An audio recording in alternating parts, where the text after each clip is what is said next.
Gracias, hermano ministro Bernardo Vital. Bueno, mis hermanos, sin más preámbulo, vamos a recibir a nuestro hermano ministro Raúl Bertadillo y con él la palabra de nuestro Dios. Adelante, mi hermano, tiene su lugar. Sí, gracias hermanos. Paz a vosotros a todos.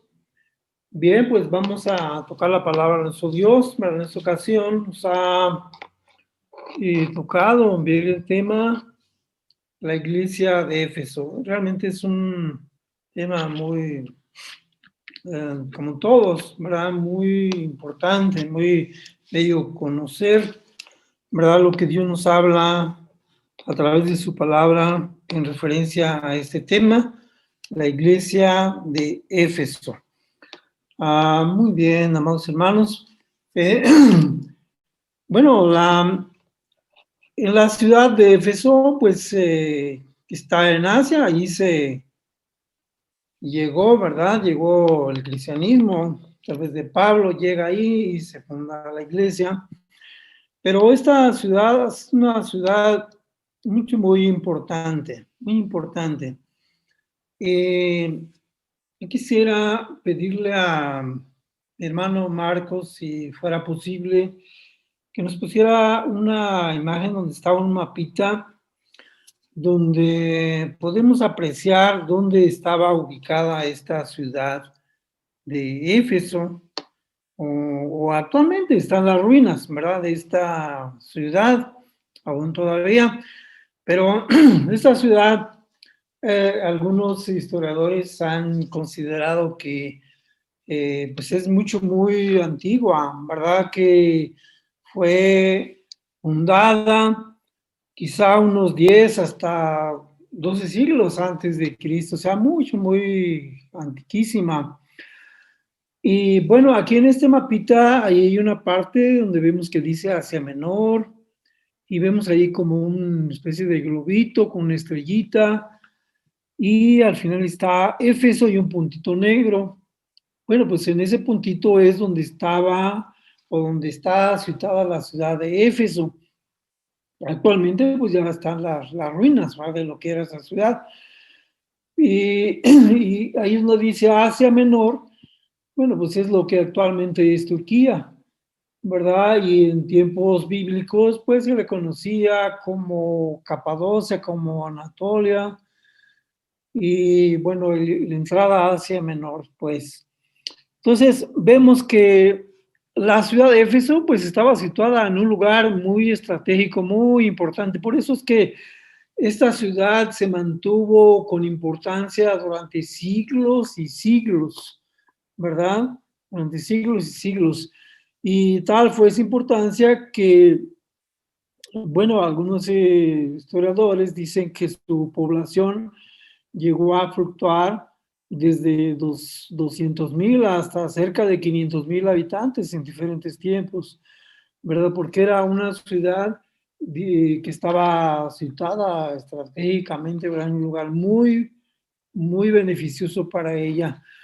Porque vemos ahí, ¿verdad? Estaba en la costa, frente a Grecia, que era la entrada a Europa, y pues allí en la ciudad de Éfeso pues, estaba el puerto de Éfeso, y pues allí fluían, llegaban personas, mercancías, tanto de Asia y de allí eran transportadas a Grecia y pues a más países de Europa, pues a través del mar, ¿verdad? Llegaban.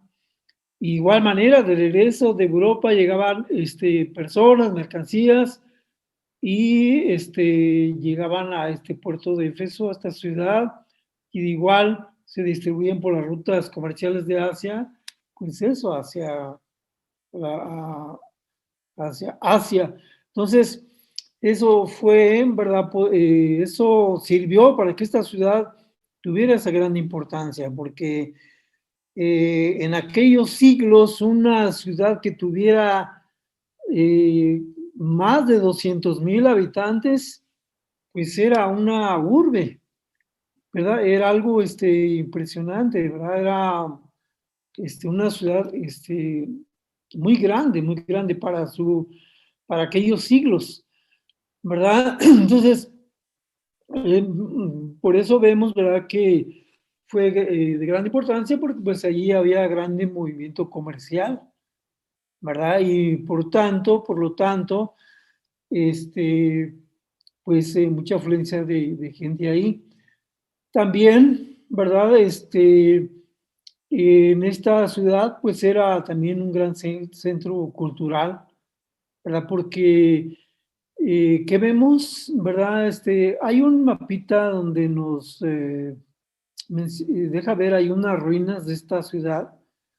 En realidad, a ver si nuestro hermano Marcos nos lo puede poner, ¿verdad? Ah, exactamente esa, gracias. ¿Verdad? Esta es parte de las ruinas de la antigua ciudad de Éfeso. Y realmente de esta ciudad, es una de las ciudades que se conservan, pues más ruinas. ¿Verdad? Muchas, es una ciudad muy grande, ¿verdad? Muy grande, y se conservan muchos. Por ejemplo, esta ruina, pues dice que era una biblioteca, ¿verdad? Donde había eso, libros, ¿verdad? Que eran, bueno, no como ahora, eran rollos, donde pues un centro de conocimiento, de estudio allí, ¿verdad? Para todo aquel que quisiera empaparse, llenarse de conocimiento, pues allí era el lugar. Y las ruinas que están hacia el lado derecho, pues se dice que eran en un tiempo almacenes comerciales. O sea, en esa ciudad hay mucho más ruinas que no las vamos a ver ahorita, pero pues había teatros, había gimnasios, había, por ejemplo, como era una ciudad con tanta gente, tanto movimiento de gente, había baños públicos, o sea, claro, eh, para bañarse desde luego, pero también había letrinas, o sea, públicas, o sea, como ahora, ¿verdad? Hoy, por ejemplo, en una ciudad, vamos a una ciudad y tenemos necesidad de hacer, pues ahora sí que del baño, como se dice, pues no hacemos donde quiera. Buscamos, preguntamos dónde hay baños públicos aquí y ya nos dicen, no, pues en tal lado ya ahí vamos, ¿verdad? A buscarlo. Así en esa ciudad había eso, ¿verdad? Hay ruinas donde se dejan ver eso, donde había esos baños públicos y claro, con un pago entraba la gente y los usaba. Entonces, era una ciudad verdaderamente este, muy grande, muy grande.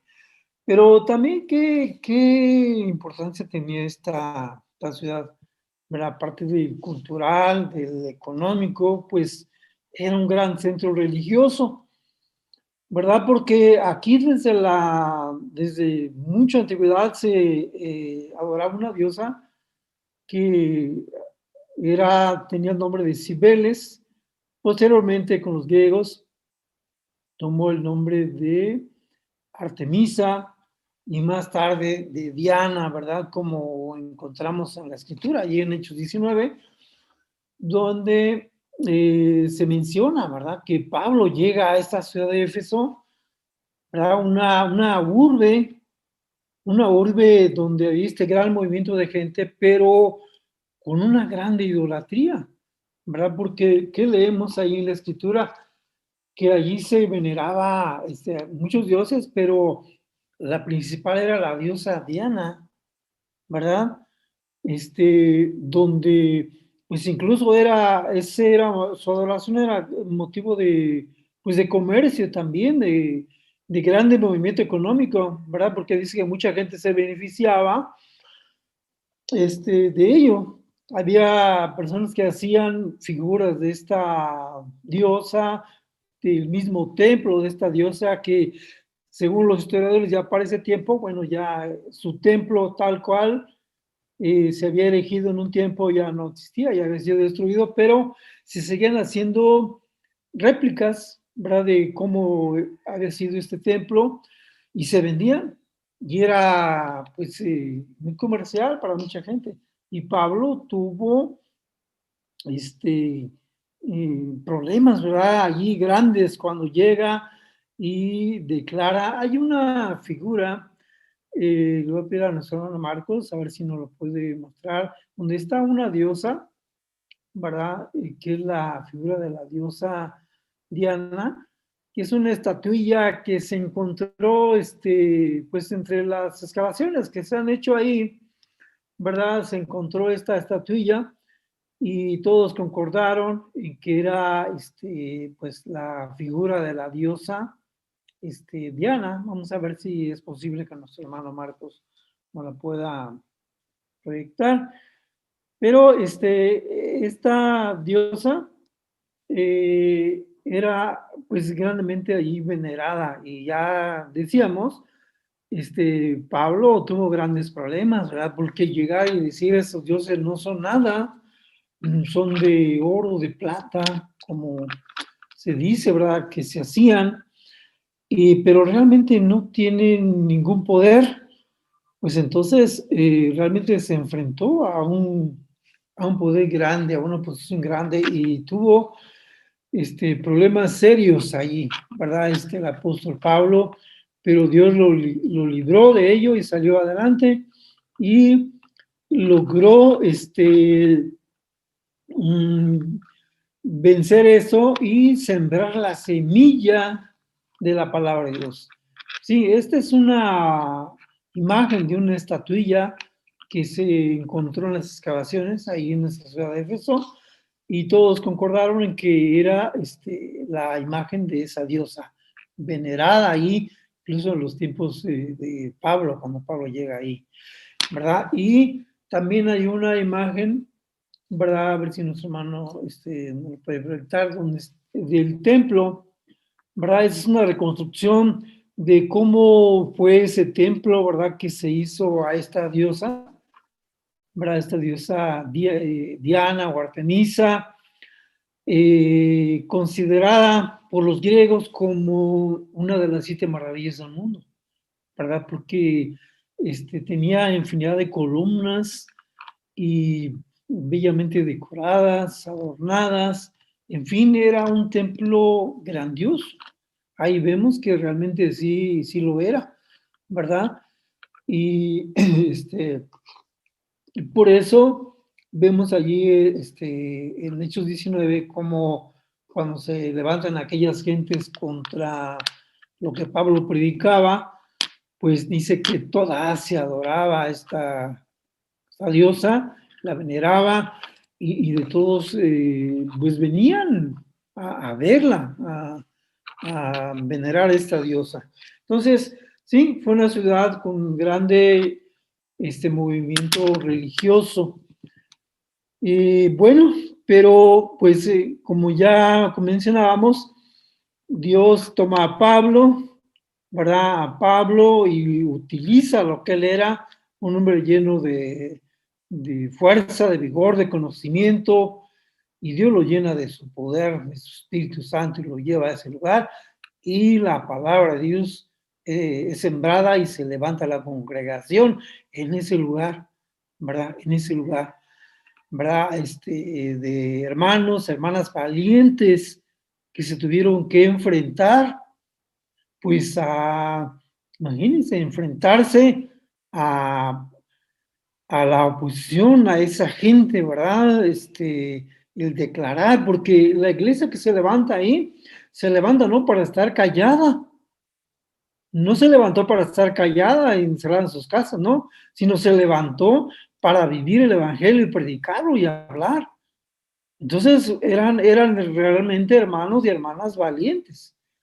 Entonces, pero bueno, el tema, ¿verdad? Que es Iglesia de Éfeso.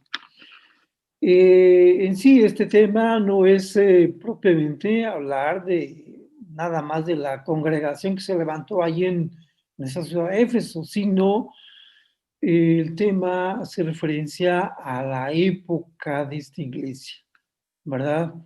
A toda la iglesia que vivió en esos primeros años de, del Evangelio, ¿verdad? Porque pues allí en Asia estaban las otras 6 iglesias y estaban así, prácticamente estaban cerca, eran muy vecinas, ¿verdad? Relativamente cercanas y casi en orden como nos lo describe allí el Apocalipsis, ¿verdad? De Éfeso, de Esmirna, de Pérgamo, de Tiatira, Sardis, Filadelfia, la Odisea, estaban así vecinas ahí cercas. Y no nada más ahí, claro, sino el mismo Jerusalén y en diferentes partes donde la iglesia se levantó. Entonces, el tema es referente a eso. La época que vivió esta iglesia. Y pues vamos a entrar a ver algunos pasajes. Tenemos uno que nos proporcionaron aquí, que es Apocalipsis 2, versículos del 1 al 7, donde precisamente está este mensaje a esta iglesia de Éfeso. Y pues vamos a pasar a verlo y vamos a entrar pues a la palabra de Dios, ver lo que nos dice referente a esto. Bien, entonces Apocalipsis capítulo 2, versos del 1 al 7, nos dice de la siguiente manera. Bueno, si nuestro hermano lo va a proyectar, ahorita lo vamos a ver, pero mientras lo vamos a ir pues leyendo ahí en nuestras Biblias. Y dice el versículo 1. Escribe al ángel de la iglesia en Éfeso, el que tiene las 7 estrellas en su diestra, el cual anda en medio de los 7 candeleros de oro, dice estas cosas. Yo sé tus obras y tu trabajo y paciencia, y que tú no puedes sufrir los malos, y has probado a los que se dicen ser apóstoles y no lo son, y los has hallado mentirosos, y has sufrido y has tenido paciencia y has trabajado por mi nombre y no has desfallecido. Pero tengo contra ti que has dejado tu primer amor. Recuerda, por tanto, de dónde has caído y arrepiéntete y haz las primeras obras, pues si no, vendré presto a ti y quitaré tu candelero de su lugar. Y si no te hubieras arrepentido, mas tienes esto que aborrece los hechos de los nicolaitas, los cuales yo también aborrezco. El que tiene oído, oiga lo que el Espíritu dice a las iglesias. Al que venciere daré a comer del árbol de la vida, el cual está en medio del paraíso de Dios. Muy bien, bueno, esos son los versos que nos proporcionaron y donde está escrito este mensaje a la iglesia de Éfeso. Pero bueno, para hablar de esta iglesia, de esta época, de la iglesia de Éfeso, primeramente, la iglesia de Dios hemos aprendido que esta palabra Éfeso tiene un significado, ¿verdad? Como todas las palabras. ¿Y cuál es el significado de esta palabra? Dice, pues es deseable. Y esta palabra, ¿qué encierra cuando la escuchamos? Deseable, pues algo que se desea, algo que se apetece, ¿verdad? Algo que interesa, algo que tiene las cualidades para desearle, ¿verdad? Como algunas otras cosas, ¿verdad? Una prenda, un alimento, etcétera. Cuando es deseable, pues cuando es algo que reúne los requisitos para eso, para que sea deseado. Y bueno, esta iglesia o esta época pues realmente fue así, ¿verdad? ¿Y cómo no pudo ser así? Porque, ¿qué es lo que les tocó a estos hermanos de estos primeros años? ¿Qué les tocó ver? Pues nada más y nada menos que ver al Maestro, al Mesías, verlo cara a cara. O sea, verlo físicamente hecho hombre y verlo cara a cara. Escuchar su palabra en viva voz, para escucharlo, ver el poder de Dios a través de él, ¿verdad? Y lo que él hizo, ¿verdad? ¿Quién había levantado a un muerto, resucitado muertos? Pues ellos lo vieron el poder de Dios a través de él. el sanar un leproso, sanar enfermos. ¿Quién lo, ellos lo pudieron ver con sus propios ojos, para ver los milagros que hizo, ¿verdad? Dominar los elementos, multiplicar, por ejemplo, lo que vemos en los evangelios, los panes, los peces, la pesca milagrosa, etcétera, y más cosas, como dice Juan, ¿verdad? Que Jesús hizo muchísimas cosas, muchos milagros hizo. Entonces, ¿qué es lo que estos primeros cristianos pudieron ver? Ver con sus propios ojos, palpar el reino de Dios. En sus mentes y en sus corazones no hubo duda ninguna del reino de Dios, del establecimiento del reino de Dios. Lo estaban palpando, lo estaban viendo con sus propios ojos. Por eso es que ellos no tuvieron ningún reparo, ninguna duda, nada, en decir, este es el reino de Dios, ¿verdad? Y tuvieron la capacidad para desprenderse de este mundo, ¿verdad? Desprenderse de sus bienes, desprenderse de sus actividades y conservar únicamente lo necesario para comer, para vestir, para poder seguir viviendo y entregarse a esa santa convocación, entregarse al servicio, entregarse al reino de Dios, que era ¿qué? Pues estar en comunión, leer, aprender la palabra de Dios, ir y predicar, ir y enseñar, convivir, ayudar, en fin, practicar lo que era el reino de Dios. Tuvieron esa capacidad, ¿verdad? Estos hermanos del primer siglo. Por eso es que realmente es algo deseable, ¿verdad? Por eso hoy cuando muchos leen lo que la escritura dejó, en la escritura quedó registrado sobre cómo vivían nuestros primeros cristianos, pues algunos lo ven como pues algo así como que, pues, como si no fuera a lo mejor tan real algunos, que son muy escépticos, ¿verdad? O algunos dirán, bueno, pues momentáneamente, pero no, esto fue algo que vivió la iglesia años, no fue un año, 2 años, no, fueron años los que esta iglesia vivió así para dar cumplimiento a como Dios había determinado hacer las cosas. Entonces, por eso es que sí, ¿verdad? Esta iglesia fue una iglesia deseable. Y claro, ¿verdad? Mm, esta época de la iglesia fue así bellísima y hermosísima. Ahí en Hechos 2 quedó plasmado, vamos a leer, vamos a ver ahí en Hechos capítulo 2, verso 42 al 47, ahí quedó registrado cómo, cómo vivían estos hermanos estos primeros años. Dice verso 42, Hechos 2, 42. Dice así, hermanos. Y perseveraban en la doctrina de los apóstoles y en la comunión y en el partimiento del pan y en las oraciones.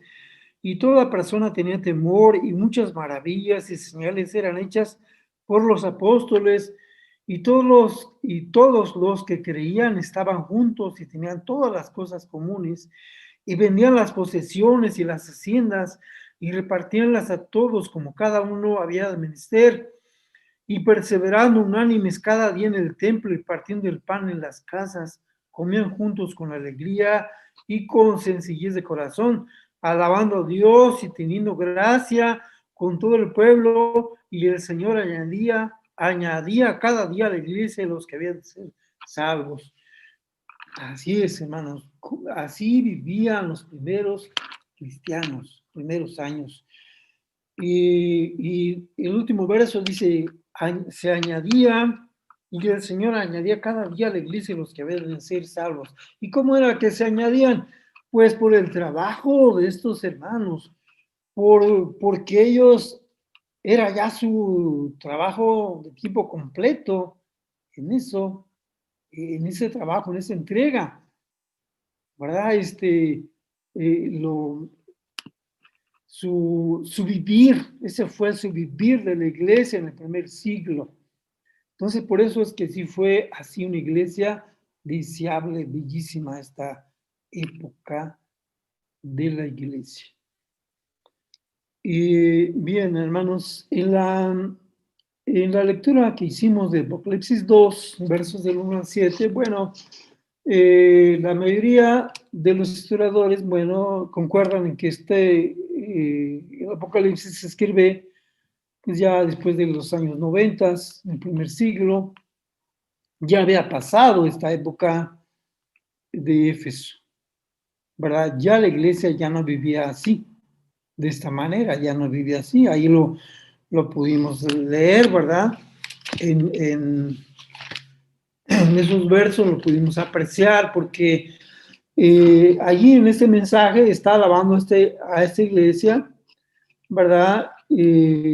Porque la alaba por sus obras, su paciencia, y le dice, porque tú no puedes sufrir, dice, a los malos, ¿verdad? Los que se dicen ser apóstoles y no lo son. O sea, esta época bella de la iglesia terminó, ¿verdad? Y cuando terminó, pues cuando empezaron a surgir los malos, precisamente, los malos obreros, ¿verdad? Los que ya no amaron el reino de Dios, sino amaron el reino terrenal, amaron el poder, amaron ya tener dominio sobre las personas, sobre la iglesia, ¿verdad? Amar pues, los halagos, amar ser reconocido, y no se diga quizá el dinero, amarlo, y en fin, y fueron obreros malos, ¿verdad? Que contaminaron a muchos, ¿verdad? Pero Dios alaba ahí en la iglesia porque la iglesia, muchos se opusieron a eso, siguieron luchando, ¿verdad? Pero ya la iglesia, ya para este tiempo que se escribe Apocalipsis, que se manda este mensaje, ya la iglesia ya no vivía como Hechos 2, 43 y 47 que leímos. Ya no, ¿verdad? Porque cuando empezaron a surgir estos obreros fraudulentos, pues, pues la iglesia ya tuvo ya problemas y ya no pudo vivir en comunidad, tener las cosas en común, ya no fue posible, ¿verdad? Y entonces, por eso leemos que le dice, ¿verdad?, que perdió ese primer amor. Hay un versículo que está en la carta de Juan, en la tercera carta de Juan, que nos habla de eso, ¿verdad? De eso de cómo estos malos obreros estaban ahí, ¿verdad? Ya,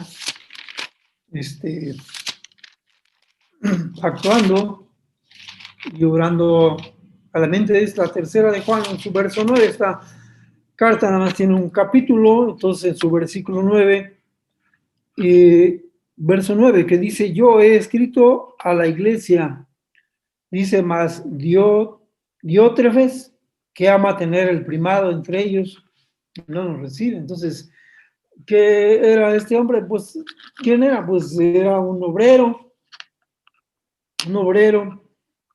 que ya no amaba el reino de Dios, sino amaba el reino terrenal, ¿verdad? Satanás lo había cegado.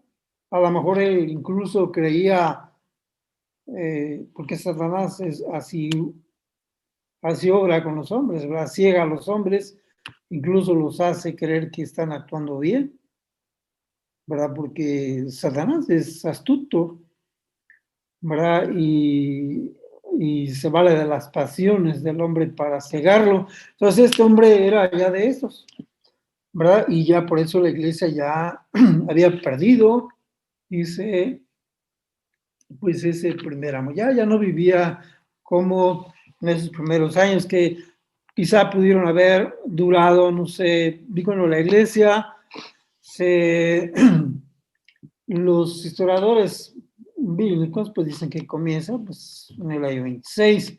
Quizá pudo haber durado unos 30 años, 40 años a lo mejor, o menos, unos 30 o menos años o 20, ¿verdad? Este periodo tan bello que vivió la iglesia. Pero luego empezaron a cambiar las circunstancias y mayormente cuando comienza ya parte de los problemas internos con estos malos obreros, les comienza la persecución contra la iglesia, ¿verdad?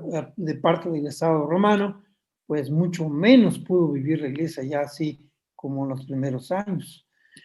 Pero en Apocalipsis 2, versículo 4, Dios le manda en este mensaje que le manda a la iglesia, le dice algo muy importante, ¿verdad? En el versículo 4, y le dice, pero tengo contra ti que has dejado tu primer amor, ¿verdad? Le dice a la iglesia, le dice, pero tengo contra ti que has dejado tu primer amor. O sea, ya sabemos que la iglesia, bueno, en esos primeros años vivió en eso, en su primer amor, ¿verdad? Enamoradísima la iglesia del Señor, que se levantaba día con día, se levantaba, ¿verdad? Día con día se levantaba con ese amor, con esa pasión por el Señor, con con ese entusiasmo por hacer la obra del Señor. O sea, no un día ni 2 días, sino diario, así era su levantar de la iglesia en los primeros años, ¿verdad? Pero eso terminó, ya dijimos, ¿verdad? Y sabemos, conocemos, porque a través de la historia sabemos cómo ha sido la vida de la iglesia y sabemos que la iglesia no ha vuelto a vivir otros años así, no ha podido. Y sabemos que eso va a ser, pero hasta en el milenio la iglesia nuevamente, Dios le va a nuevamente permitir vivir de esa manera, pero hasta el milenio, hasta cuando Cristo regrese. Pero mientras no ha sido así. Pero en este versículo, ¿verdad? Le dice, pero tengo contra ti que has dejado tu primer amor. Y en el verso 5 le dice, recuerda por tanto de donde has caído, arrepiéntete ya las primeras obras, pues si no vendré preso a ti, guardaré tu candelero en su lugar, si no te hubieras arrepentido. Bueno, aquí le está hablando a la iglesia, pero claramente no le está hablando a la iglesia que la iglesia vaya a poder o que la iglesia hubiera, a partir de cuando se escribe el Apocalipsis, que le hubiera dicho a la iglesia, pues la iglesia tiene que vivir de nuevo como los primeros años, ¿no? Sino aquí nos está hablando individualmente. Nos está hablando ya la iglesia, al corazón de cada miembro de la iglesia, porque esto sí es posible así. En lo individual, esto sí es posible, sí, porque en lo individual esto se da en todos los tiempos, ¿verdad? En todos los tiempos. ¿Cuándo es cuando estamos en nuestro primer amor? Cuando el Evangelio llega a nosotros, ¿verdad? Por primera vez. Y nos encuentra como encontró a aquellos primeros cristianos perdidos, derrotados, todos llenos de culpa, todos llenos de tantas cosas malas en nuestro vivir, ¿verdad? Que atormentaban nuestro espíritu, ¿verdad? Y llegan ofreciéndonos la salud para nuestro espíritu, la paz, la serenidad de la cual muchos no gozábamos de ella, no la sentíamos, sino sentíamos angustia, sentíamos remordimiento, culpa, ansiedad, ¿verdad? Nos sentíamos llenos de eso, de resentimientos, de enojos, de tantas cosas, y llega la palabra de Dios ofreciéndonos libertad de ello, pues eso nos entusiasmó, en todos los tiempos, a todo el hombre, cuando le llega la palabra, Dios lo encuentra así, lo entusiasma, lo enamora, ¿verdad? Y entonces empieza a conocer la palabra, Dios empieza a conocer cosas nuevas, empieza a ver el poder de Dios a través, plasmado ahí en su palabra, ¿verdad? Y más cuando lo empieza, cuando Dios utiliza, ¿verdad? Su mensajero y lo empezamos a vivir, empezamos a hacer lo que nos dice y empezamos a sentir aquello, pues nos enamoramos. Y igual vemos que realmente eso es lo más importante, ¿verdad? Y cada día que nos levantamos vemos que lo más importante es eso, buscar a Dios, aprender las cosas del reino, aprender esa palabra de Dios que nos va enseñando cómo cambiar, cosas nuevas que vamos aprendiendo. Eso nos enamoró y es en todos los tiempos, ¿verdad? En todos los tiempos. Pero también nos habla que ese primer amor, ese entusiasmo, esa pasión por hacer las cosas de Dios, también se puede perder, se resfría, ¿verdad? También llega un momento que se puede ir a menos, a menos. Y pues sí, ¿qué lo puede ocasionar? ¿Qué es lo que llega a pasar? Pues llega a pasar, ¿verdad? Que a través de permanecer en la iglesia, a través del tiempo, llega a haber una especie de apatía, ¿verdad?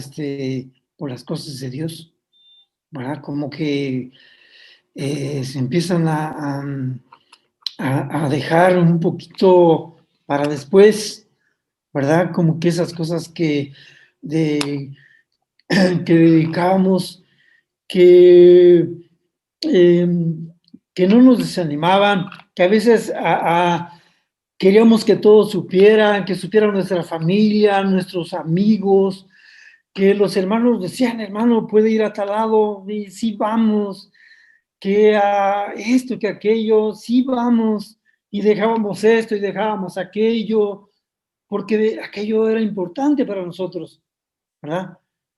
Pero luego con el tiempo, y es algo que llega a pasar, se pueden dar cosas, ¿no? Que nos distraen y empieza la apatía a hacer las mismas cosas que hacíamos. Y empiezan cosas, por ejemplo, el chisme, a darle cavidad, ¿verdad? Eso daña mucho. Todo el tiempo, por eso desde el Viejo Testamento Dios lo habla y lo prohíbe y aconseja salirnos de ellos, porque eso no sirve, ¿verdad? Y a la crítica, ¿verdad? Cosa que antes no. Si oíamos chismes, oíamos crítica, no nos interesaba porque sabíamos que eso tenía que ser, que tenemos que soportar eso, que sufrir eso, y no nos desanimaban cosas. Seguíamos y seguíamos. Nos pasaban accidentes, nos pasaban esto, y no nos desanimaban porque sabíamos que eran cosas que tenemos que pasar, que se tenían que dar, y no desanimaba. Pero llega tiempo en que ya cuando entra la apatía, eso empieza a desanimar, ¿verdad? Esas cosas empiezan, la crítica, chisme, los problemas, etcétera, empiezan a eso, ¿verdad? A desanimar. Y otra cosa, hay algo que menciona Marcos capítulo 4, versículo 19. Esto es algo que hace que ese amor primero se empiece a afectar. Y dice Marcos 4:19, dice, mas los cuidados de este siglo y el engaño de las riquezas y las codicias que hay en las otras cosas, entrando, ahogan la palabra y se hacen infructuosa. Y sí, hermano, esto es algo que se llega a dar, ¿verdad? Los afanes de este siglo, ¿verdad? el afán de, por ejemplo, el conocimiento es bueno, el estudio es bueno, pero también el estudio es, el conocimiento da poder, también el ego se alimenta de eso, de mucho conocimiento. Y entonces también cuando ya hay desmán en eso resfría también, ¿verdad? Por ejemplo, pues tenemos necesidad de una casita, de tener dinerito, que nuestros hijos van creciendo, que vayan a la escuela, etcétera. Y pues nos vamos a veces llenando de compromisos, ¿verdad? De cosas, de asuntos que también van haciendo que ese primer amor se vaya diluyendo, se vaya, lo vayamos perdiendo, ¿verdad? Es algo que en todas las épocas y en todos los tiempos al Hijo de Dios nos llega a pasar, ¿verdad? Y por eso Apocalipsis habla así, ¿verdad? Porque esa palabra no fue nada más para ese primer siglo, sino para todos los siglos, todos los tiempos, para hoy, para el día de hoy, para nosotros, ¿verdad? También hay algo que hace que ese primer amor a veces se baje un poco o disminuya o lleguemos a perder incluso. Algo que hay un verso en Daniel capítulo 7, versículo 21, donde nos habla de, bueno, en este versículo 21, habla así, dice dice, y veía yo que este cuerno hacía guerra contra los santos y los vencía. Y pues este cuerno es una bestia, ¿verdad? Ya que menciona aquí, pero ya sabemos que Satanás es el que mueve todo el mal. Y él hace guerra contra los santos siempre. Y hace guerra contra nosotros, así como la hizo contra Job, ¿verdad? ¿Y cómo la hace? Pues a veces cuando nuestros problemas se alargan, ¿verdad? A veces tenemos problemas familiares y se alargan, no se resuelven pronto. O sea, ahí están y no se solucionan, ¿verdad? Problemas de salud también, ¿verdad? Que a veces la salud se quebranta o de la familia y pues ahí está, se prolonga eso.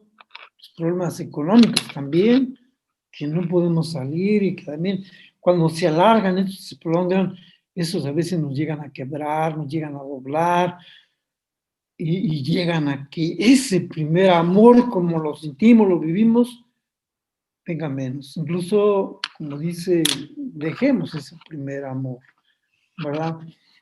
Y luego más, ¿verdad? Pues tenemos amistades, ya sea amistad familiares que no son de la iglesia o amistades que no tenemos, que no son de la iglesia y pues que a veces no nos convienen mucho porque nos dicen pues mira pues no importa que dejes, mira qué tal, te vas a beneficiar, deja que pierdes tanto con que no hagas esto por esta vez o por estas veces, mira, pero te va a servir. Y en fin, ¿verdad? Y eso ya sabemos que cuando hacemos caso de eso, pues no es por una vez, sino es para más veces y llega a restrearnos ese primer amor, incluso a que lleguemos a perder ese primer amor. Y bueno, pues ese primer amor consiste en que nuestra obediencia a Dios sea incondicional, como era así en un inicio, ¿verdad? Cuando estamos enamoradísimos de nuestro Dios, de esas cosas que eran novedad para nosotros, porque después de tener un espíritu aprisionado, apachurrado, todo lleno de angustia, enfermo, y luego de sentir ese gozo, esa libertad, de saber que sí podíamos sentirnos bien, de que, y más que sabíamos que a través de esa palabra sentimos la presencia de Dios y sabemos que Dios realmente existía, porque antes ni siquiera teníamos esa certeza de que Dios existiera. Muchos de nosotros ni siquiera eso teníamos, ¿verdad? Entonces, cuando tuvimos esa certeza que dijimos, no, pues realmente Dios existe, Dios está y lo estábamos palpando y viendo, pues nos enamoramos, ¿verdad? Y nuestra obediencia era incondicional. O sea, decíamos, a veces sí, teníamos problemas, pero eso no nos impedía obedecer, no nos impedía hacer lo que habíamos, lo que Dios había sembrado en nuestra mente, ir y ver a fulano, a sutano, hablarle, hacer esto, hacer aquello por las cosas de Dios, ¿verdad? Tener una lucha frontal contra los defectos que ya conocíamos con nosotros, ¿verdad? Y que incluso a veces cuando llegábamos a resbalar, sentir un arrepentimiento, pero de aquellos buenos, ¿verdad? Y levantarnos y seguir adelante, ¿verdad? Porque sabíamos que teníamos a Cristo y que por Él Dios nos perdonaba y que nos permitía levantarnos y seguir adelante. Era algo bello, hermoso. Entonces la obediencia era así, incondicional, pero posteriormente ya luego fue una obediencia condicional. O sea, condicional era que si las cosas me salían bien, si me sentía bien, si no hablaban mal de mí, si no me ponían problemas o trabas, pues sí, hacía las cosas, pero si ya empezaba a ver esas cosas, pues ya me desanimaba, ya como que ya no. Entonces era una obediencia sí, condicional, ¿verdad? O obediencia tardía, ¿verdad? Obediencia tardía de que sabíamos lo que teníamos que hacer y lo postergábamos. Ya lo empezamos a postergar, porque tenemos este asunto, tenemos aquel, y a lo mejor luego sí lo hacíamos, pero ya lo hacíamos a veces fuera de tiempo, ¿verdad? Ya no como hoy se usa esa frase, ¿no? Que dicen que en tiempo y forma, pues en el momento que se necesita, no lo hacíamos. Entonces, no, ¿verdad? Ese primer amor nos llevaba a que nuestra obediencia fuera así, incondicional. Y, y bueno, la exhortación de Apocalipsis 2 dice que recuperemos ese primer amor. Y como decíamos, esto es para la iglesia de una manera individual. Ya la iglesia no puede en estos tiempos vivir esto de una manera colectiva, no lo puede hacer así, pero individualmente sí. Y eso se puede sumar a otros espíritus, a otros hermanos que también se recuperen ese primer amor. O sea, eso sí se puede sumar, ¿verdad? Pero la exhortación de Apocalipsis 2 es eso, que individualmente dice recuperemos ese primer amor. ¿Y cómo hacerlo? Bueno, hay un verso que está en el Salmo 143, en su verso 8, y que dice de la siguiente manera, ¿verdad? Vamos a buscarlo ahí. Ya no lo puso aquí nuestro hermano, Marcos, y dice este verso: hazme oír por la mañana tu misericordia, porque en ti he confiado. Hazme saber el camino por donde ande, porque a ti he alzado mi alma. Para recuperar este primer amor, tenemos que tomar estas palabras en nosotros, para estas palabras en nosotros, y hacer lo que nos dice Santiago 2, ¿verdad? Tener una fe que obre, una fe viva. Sabemos que la palabra es verdad. Leemos este verso y sabemos que es verdad. Pero entonces lo que Santiago nos manda es, o que Dios a través de Santiago, lo que nos dice es que obremos. O sea, hacer así, ¿verdad? Aplicarnos esto día con día, ¿verdad? Hoy podemos estar en una situación que tengamos quizá eso, problemas de salud, problemas familiares, problemas económicos, ¿verdad? Y que muchas veces, y cuando hemos ido a menos en ese primer amor, estemos esperando que se resuelva, estemos esperando como que, pues sí, como que Dios me quite esa carga y entonces ya libre de esa carga, hacer lo que, como que he entendido que debo hacer como hijo de Dios. Pues no, no, así no, poner, así como dice, porque a ti he elevado mi alma. Entonces, ilumíname por dónde debo andar. O sea, eh, hacerlo, o sea, hacerlo, actuarlo. Pero algo muy importante, ¿verdad? Algo muy importante, muy básico para poder recuperar ese primer amor. Pues claro, primero desearlo, claro, pero hay un verso que, bueno, no lo tiene nuestro hermano Marcos, pero ahí en Filipenses capítulo 2 versículo 13 nos dice que de Dios está es el que hace en nosotros tanto el obrar, tanto el querer como el obrar, ¿verdad? Gracias, hermano Marcos, gracias. Dice, porque Dios es el que en vosotros obra, así el querer como el hacer por su buena voluntad. O sea, Dios es todo. O sea, si yo quiero recuperar ese primer amor, tengo que pedírselo a Dios. Decirle, Señor, yo quiero recuperar ese primer amor que yo sentí en un inicio contigo o para ti o de ti. Yo lo anhelo, ayúdame a tenerlo. Él es el único, dice ahí, que puede hacer en nosotros eso, el obrar en nosotros tanto el querer como el hacer. Primeramente tenemos que empezar por eso, por pedirlo a Él, porque Él es el único que va a poder hacerlo.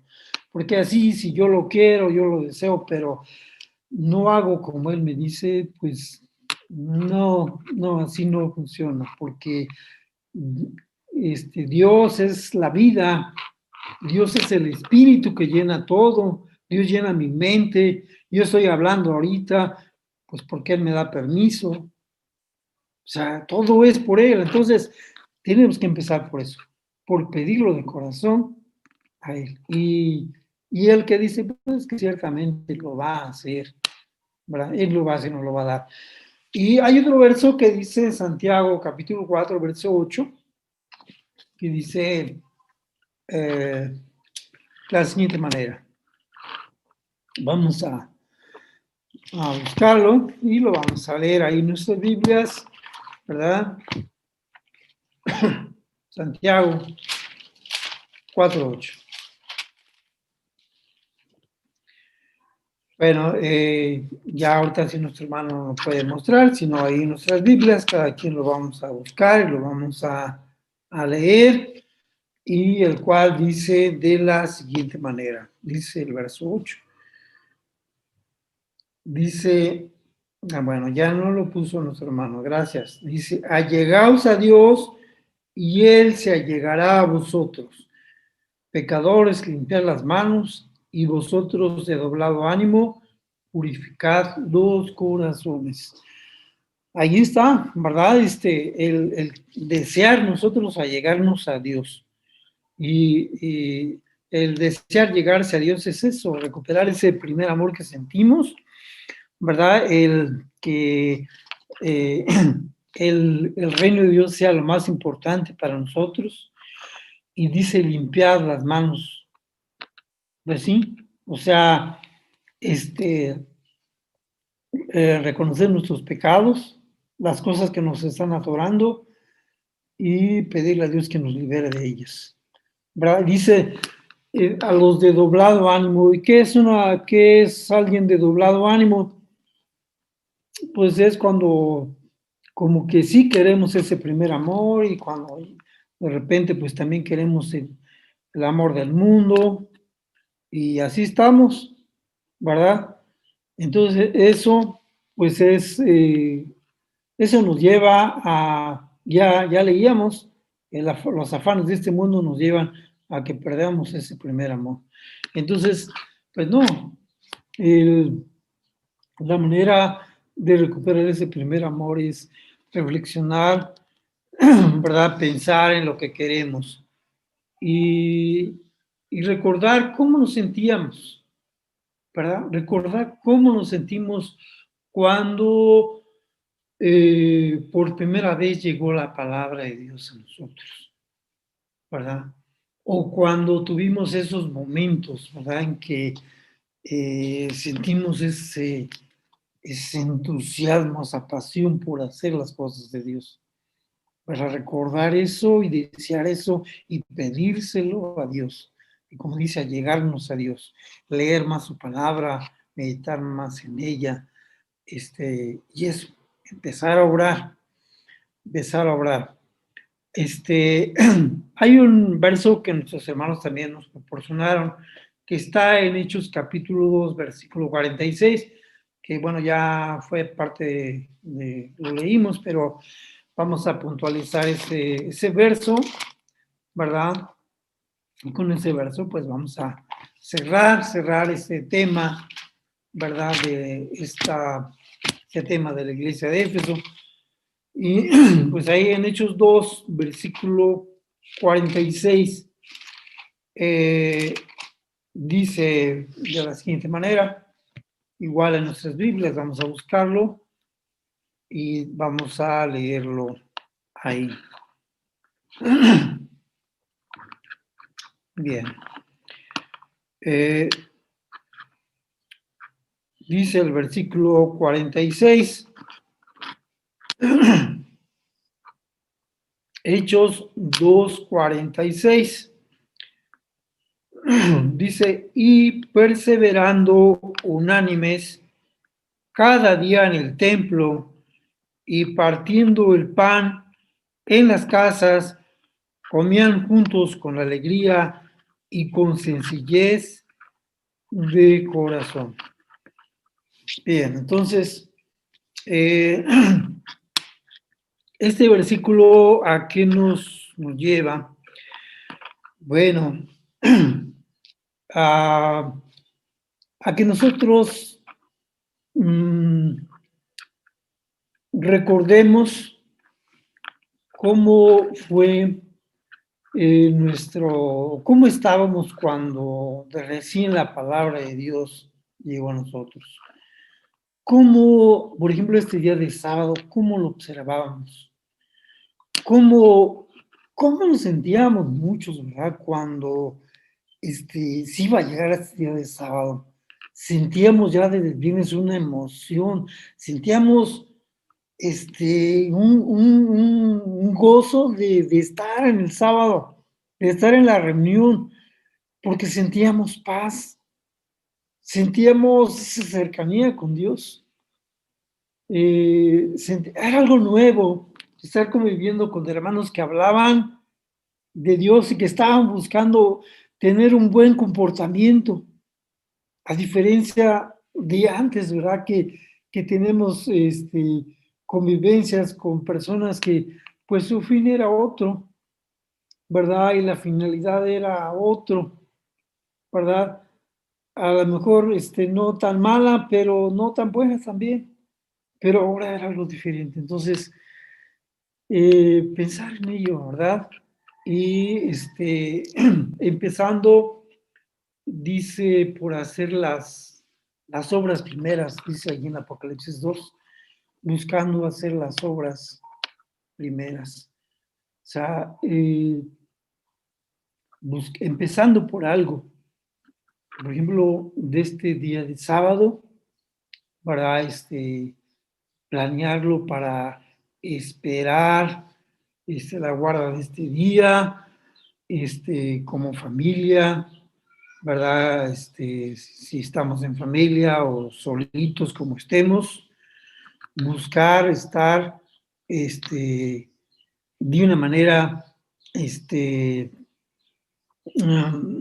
más, estar ya, prepararnos para recibir este día, ¿verdad? En todo, ¿verdad? Con nuestra Biblia, con nuestro cuaderno, estar esperando este día, ¿verdad? No que lleguemos barridos, corriendo, no, sino que estemos ya listos. Y esto comentarlo, si tenemos la familia, pues con la familia, ¿verdad? Y así empezar con algo, pero recordar más cosas que hacíamos, ya decíamos, leer la escritura, preparar nuestra lección, ¿verdad? O repasar la lección,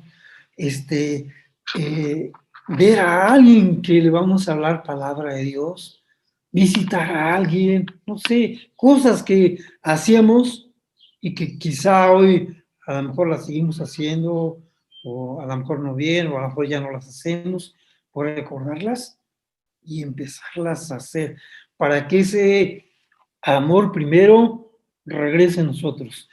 Y así, hermanos, como el inicio, nuestro despertar día con día sea el mismo, sea con gozo, sea contento, ¿verdad? Y como leíamos en el Salmo 143:8, confiando en que Dios es nuestra guía.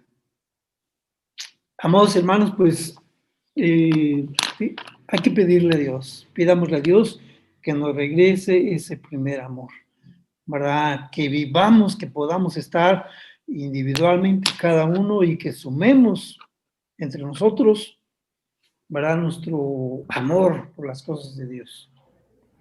Hermanos, que Dios nos bendiga a todos. Paz a vosotros, hermanos. Paso a vos, hermano ministro Raúl Bertadillo, y gracias por exponerlos la palabra de nuestro Dios.